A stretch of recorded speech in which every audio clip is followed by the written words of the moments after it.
চিপাঝাৰৰ লেঙাকুৰিয়াৰ কোটিটকীয়া মথাউৰি নিৰ্মাণত বৃহৎ কেলেংকাৰী দুৰ্নীতি সংঘটিত হোৱাৰ অভিযোগ তুলিছে ইয়াৰ স্থানীয় লোকে। আমি বৰ্তমান সেই লেঙাকুৰুৱাৰ যিটো ব্ৰহ্মপুত্ৰৰ পাৰৰ মথাউৰি ইয়াতে উপস্থিত আছোঁ। ইয়াতে এই মথাউৰিটো নিৰ্মাণৰ সময়ত মথাউৰি দুই কাষে যিখন গাৰ্ডৱাল নিৰ্মাণ হৈছে, এতিয়া এনেকুৱা অৱস্থাত আমি দেখা পাইছোঁ। ইয়াৰ স্থানীয় লোকে অভিযোগ তুলিছে ইয়াত এক বৃহৎ দুৰ্নীতি সংঘটিত হৈছে। ইয়াতে চিমেণ্ট নাই, ৰড নাই, আৰু এইদৰে তেওঁলোকে দেখুৱাইছে হাতেৰে মোহাৰি দিলে এইবোৰ এনেদৰে ভাঙি যায়। কি হৈছে প্ৰকৃততে কি বুলি ভাবে আপোনাৰ? কামটোত বিৰাট গাফিলতি হৈছে। মানে কামটো আচলতে ভালকে কৰিব লাগে। ইয়াত মানে মছলা জাতীয় বস্তু, মানে চিমেণ্ট বস্তুটো নাহেই। মানে আপোনালোকে চাওক নিজে, এনেকে দিলে যেতিয়া ভাঙি যায়, কোনো শক্তি প্ৰয়োগ কৰিব নালাগে। এতিয়া গোটেই ৱাল যি নিৰ্মাণ কৰা হৈছে, গোটেই ৱালতে হৈছে, এনেকুৱাই হৈছে হয়। এই চাওক আপোনালোকে, এইটো হেৰি কৰিব নালাগে, হাতেৰে এনেকে দিলে হৈ যায়। এইটো বালিটো হয়, বালিটো ব্ৰহ্মপুত্ৰৰ বালি হ'ব লাগিব, নহ'লে আৰু কেনেকে থাকিব। এটা চিমেণ্টো নাই, চিমেণ্ট নাই, আপুনি নিজে চাওক, এই দেখিছে চিমেণ্ট একেবাৰে নাই। আচলতে এই ব্ৰহ্মপুত্ৰৰ পাৰৰ লেঙাকুৰুৱাৰ যিটো মথাউৰি নিৰ্মাণ হৈ আছে, ইয়াৰে যি দুয়ো কাষৰ এয়া গাৰ্ডৱাল আছে, এই গাৰ্ডৱালবোৰৰ এনেকুৱা অৱস্থা। ইয়াতে তেওঁলোকে অভিযোগ কৰিছে ইয়াতে বালি নাই, এয়া ব্ৰহ্মপুত্ৰৰ বালি যেন লাগিছে, আৰু যি চিমেণ্ট একেবাৰে ব্যৱহাৰ কৰা নাই, যাৰ বাবে হাতেৰে মোহাৰি দিলেই গুড়া উঠি যায়। আৰু যিহেতু এই ইয়াতে ৰডবোৰ একেবাৰে ক্ষুদ্ৰ ক্ষুদ্ৰ ৰড সদৃশ, ইয়াতে লোহা। আপোনাৰ এই কয়লেৰে যিখন জালি বনাইছে, আপোনাৰ এই জালিখনত তাৰমানে আপোনাৰ এই যিটো ফাৰ্মাৰ আছে, এই ফাৰ্মাৰটো উঠোৱাৰ লগে লগে গাইড ৱালখন বাগৰি পৰিছে। ফাৰ্মাৰখন যেতিয়া উঠাই তেতিয়া গাৰ্ড ৱালখন বাগৰি পৰিছে।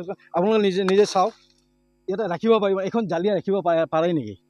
এই মানে কিমান ওজন আছে চিমেণ্ট ৰড হেৰিবিলাকৰ, গিটিবিলাকৰ।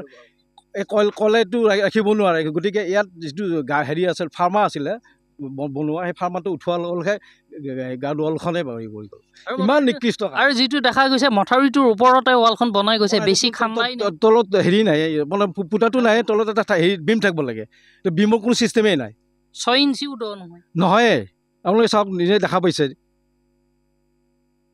আৰু আছে ইয়াৰে বীৰ লাচিত সেনাৰ একাংশ সদস্য আছে। কি ক'ব, যিহেতু আপোনালোকে কৈছে ইয়াত এক বৃহৎ দুৰ্নীতি সংঘটিত হোৱাৰ আশংকা কৰিছে?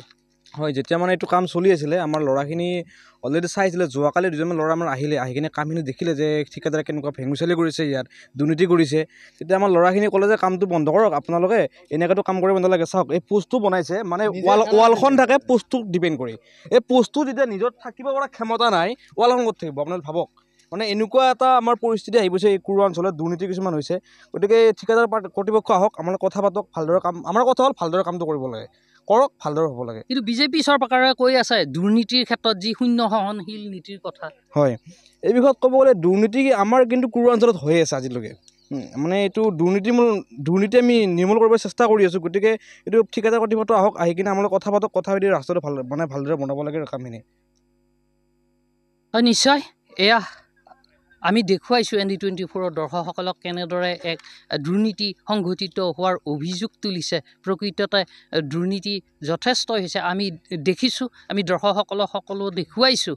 এই লেঙাকুৰুৱা ব্ৰহ্মপুত্ৰৰ পাৰৰ যিটো মথাউৰি, ইয়াতে যি গাৰ্ডৱাল নিৰ্মাণত যি বিসংগতিয়ে দেখা দিছে, তাকে লৈ আপত্তি কৰিছে এই স্থানীয় অঞ্চলৰ লোকসকলে।